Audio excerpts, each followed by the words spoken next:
Welcome to the Athlete's Health Deep Dive, the weekly episode where we get a mental performance theme of the week, dive deep into its insights through some tips, tricks to remember it, and tools to apply it. Now, a quick break on my intro. This is actually the 25th Deep Dive episode. 25 different topics that we have talked about, tips, tricks to remember them, tools to apply them. Pretty cool. I think we've done 5 for each one. I know when I started this, I didn't know for sure how I was going to do it, but it's been working pretty well thus far.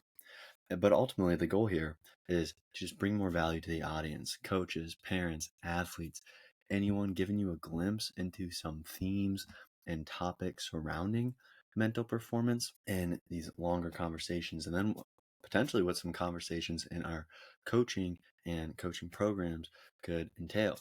Now, ultimately, we aim to help you out with these, get you using these tricks, adding these tools to your tool belt, to your bag, and up that mental performance. Then at the end, maybe you're more intrigued to check out some of our coaching services. But each week we have a theme, and this week's theme is mentality in motion. And we're integrating mentality and physical training. The mental training and physical training is our talk this time.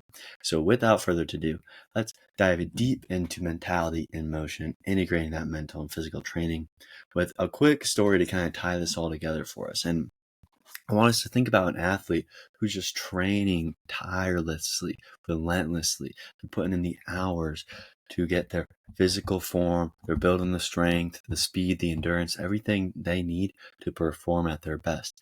Yet on the game day, something's happening, something's not working, where they miss the big plays, they're feeling off of their game, despite they did all this, they checked off all the boxes to be physically ready for this. And why? What's the cause of this that I believe? And it's because the mentality and physicality are two separate forces, but they're not actually two separate forces. They are very much intertwined. And this episode really is going to kind of explore how we're going to bridge the connection. So we're going to be talking more about the physical stuff today than sometimes we usually do, but really intertwine it with all the mental stuff. So we're a well-oiled machine, ultimately, is our plan with this one. Tip number 1, motivation and movement. So physical movement isn't just a response. It doesn't just see something and then we're going to go that way or react. It actually affects our mental readiness. And just think about your warm-up pre-game, okay? We're not doing it just to get warm and avoid the injuries, but we actually probably have that as a routine. It helps us get that mind in the zone. That movement changes our mental state, right? If we're kind of just sitting around thinking about the game, once we're actually get up and moving and getting ready, then we're getting locked in. We're getting in that killer instinct. And the trick with this is a motion mindset bridge. So whatever we're thinking, we're going to try and use some motion, some movement to really kind of get it propelling towards where we want to be thinking. And some tools for this is just use some dynamic stretches before practice.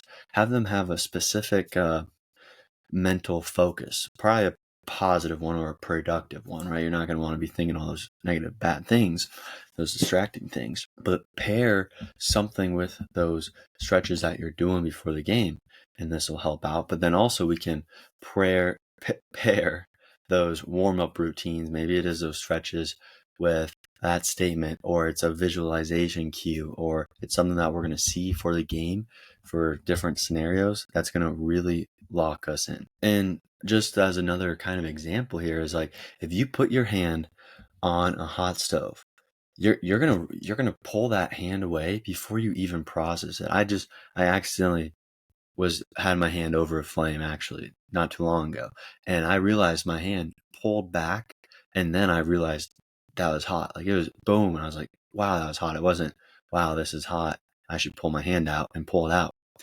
And that's kind of the same way that the athlete's body can move before the mind fully registers what's happening, right?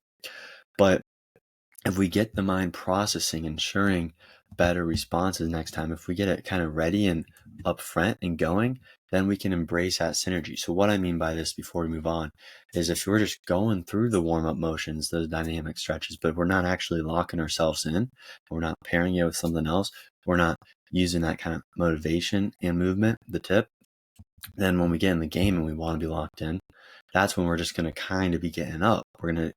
The reflex will have happened, but then the mind will catch up to it. So that's ultimately why tip number 1 is motivation and movement with the trick of motion, mindset, bridge these together and use the dynamic warm up, the stretches, the routines for a mental cue, a visualization for some specific stuff, whatever is kind of best for you. Tip number 2, eliminating kryptonite. Right? We all kind of have some kryptonites, but this is going to be a different one that we're going to talk about here.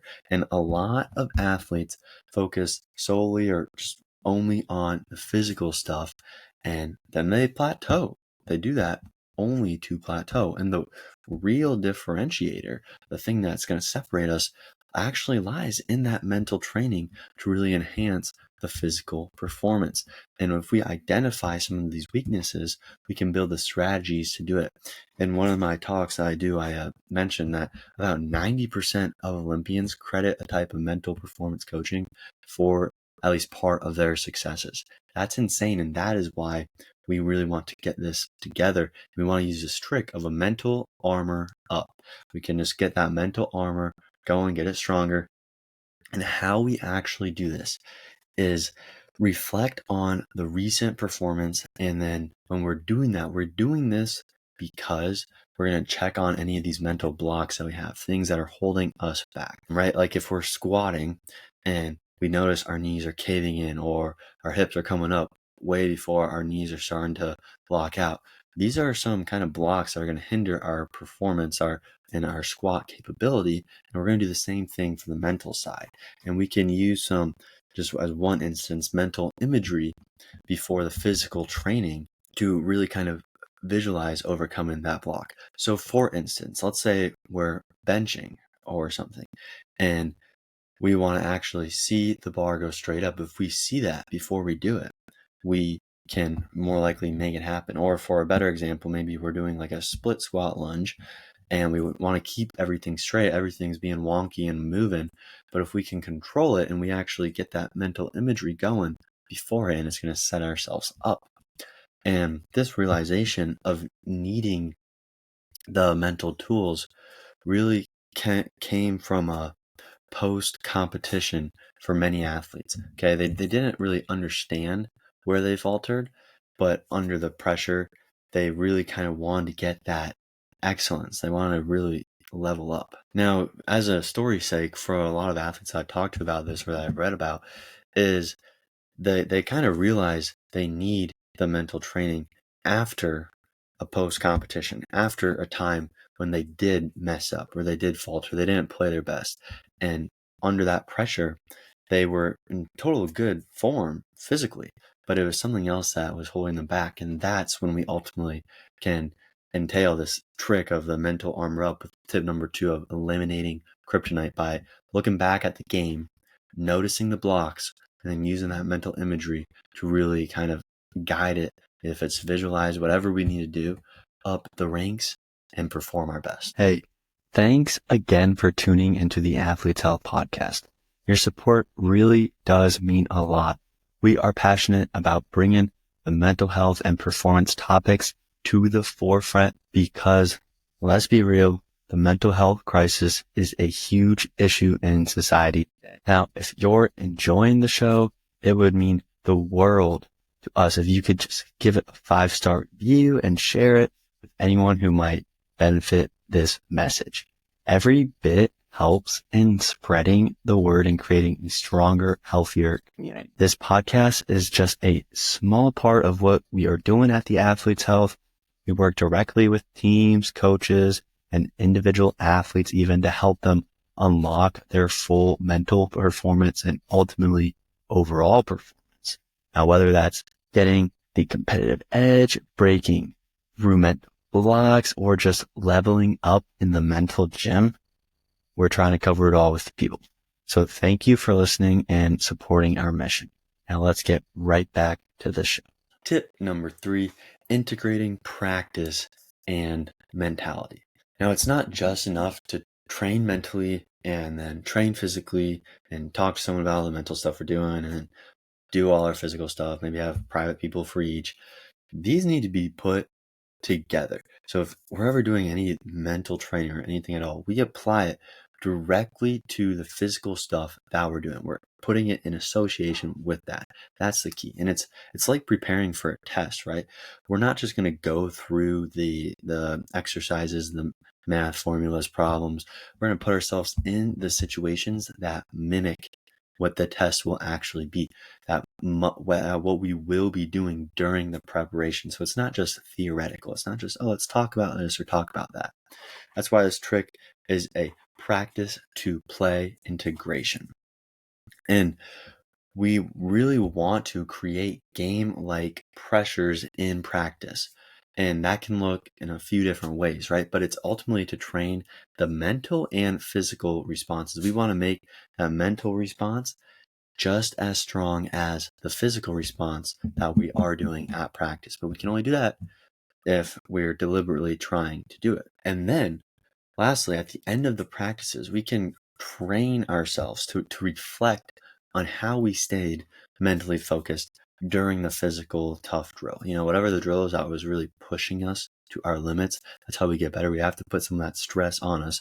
We can reflect back on it and see how we stayed motivated, how we kind of locked in mentally. And I heard this from someone I was talking to actually about all this stuff. And collegiate soccer player, their team, they train with this all-in mentality. Okay, every practice they give 100%, even if that 100% means that for that day it's actually 80%. But they went all in, and their all in that they could give was 80%.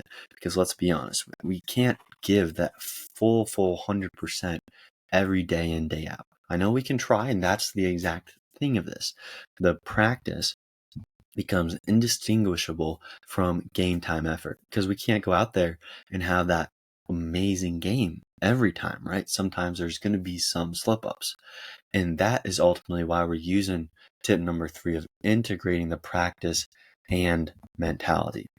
We've got the trick of the practice to play integration, and we got to make those game-like pressures in practice to train that mental response with the physical stuff, and then ultimately end the practice session to see how we're doing better, how we can do better.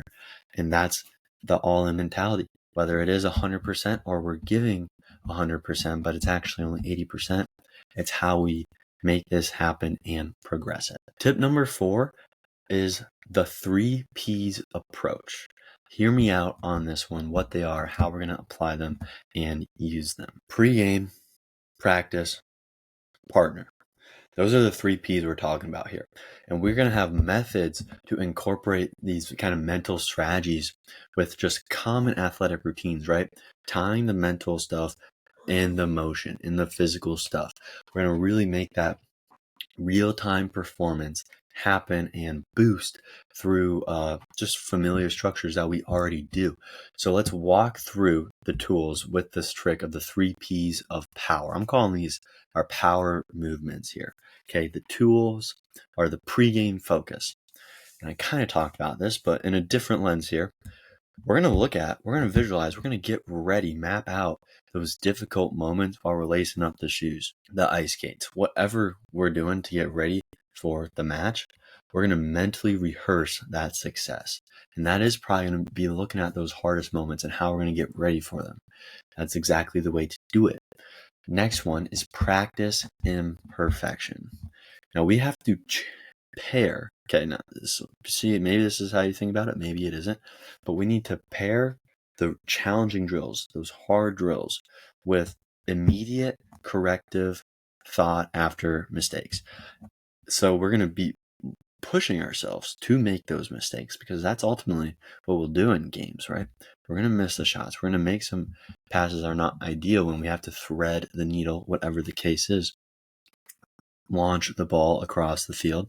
It's all the same. But if we, in practice, take that quick moment to immediately find the corrective exercise for what we're doing. We're going to look at those mistakes and know how to do it better, learn from them, so then those mistakes are less likely to happen next time. And the last one is the partner. Now, through practicing, usually, well, sometimes we're kind of paired up, right? We have people we're going with.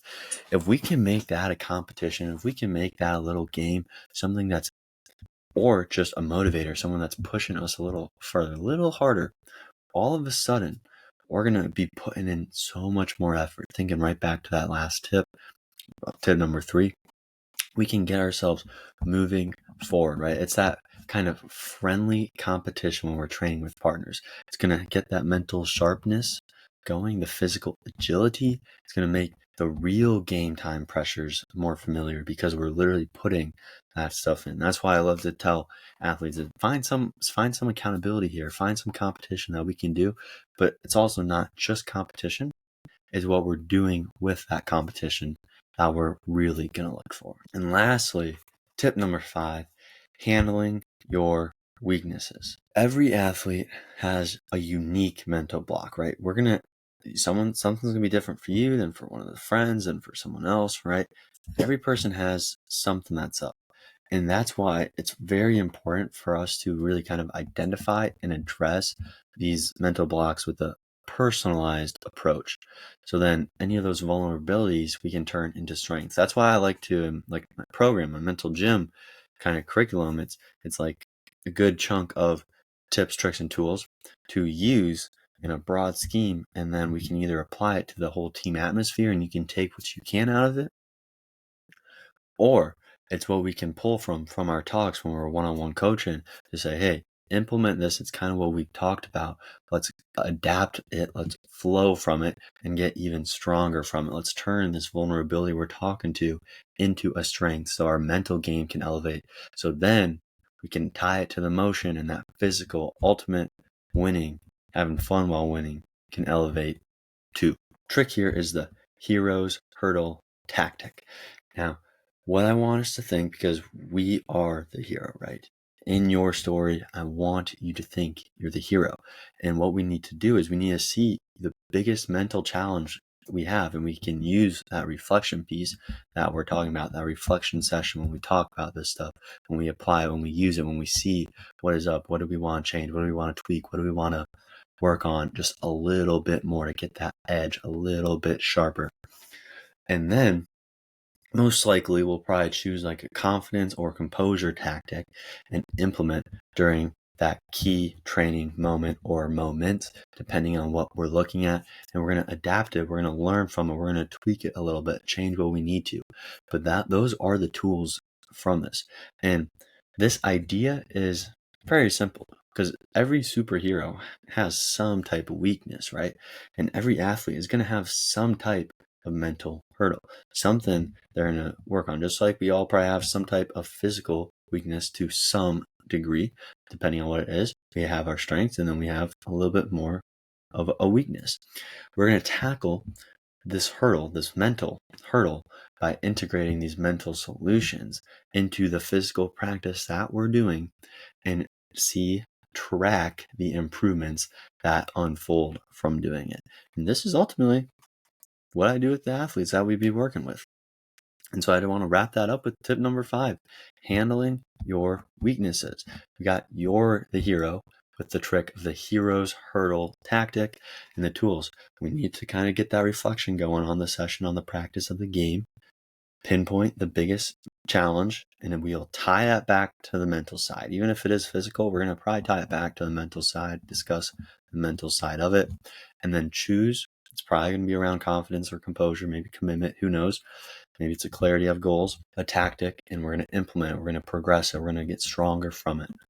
And that's ultimately what we're going to do. So we did cover a good amount here, and I feel like I went through it somewhat fast too. So I do want to recap, like always, kind of the 5 key tips, tricks, and kind of some of the tools to integrate this mentality and the physical training, the mental and physical training here. Tip number 1, we had motivation and movement. We had the motion, mindset, bridge, utilizing movement to set the mental states. This was kind of looking at it from the physical side. We're going to use that physical stuff to get the mental state locked in, loaded, ready to go. Tip number 2, eliminating kryptonite. We got that mental armor up. We're going to strengthen the mental game by addressing the weaknesses that we find. Integrate, practice, and mentality was trick number 3. And we're going to practice to play integration. We're going to stimulate that game time pressures in training. Simulate them, stimulate the response, make it happen as one. Tip 4, the 3 P's approach. 3 P's of power. We're calling these the power trick, right? Simple strategies, the pregame focus, the practice fixes, the partner competitions. We're making it happen through these simple, yet actionable ways. And lastly, handling your weaknesses of tip number 5. You're the hero, hero's hurdle tactic. Identify and practice the solutions for your mental block once you figure out what some of these mental blocks are. Ultimately now though, integrate these techniques. Turn your mentality and physical training into one powerhouse. Weave them together. That vine is stronger when it is weaved versus one string. Let me know what of these strategies, of these tips, tricks, tools really work for you, which ones you are using, which ones you like the most. Reach out if you got any deeper insights, any questions, any inquiries about any of these, about coaching, anything else. But ultimately, I'm glad you dove deep with me into the mental side of performance. The Athlete's Health Deep Dive. Catch you next week.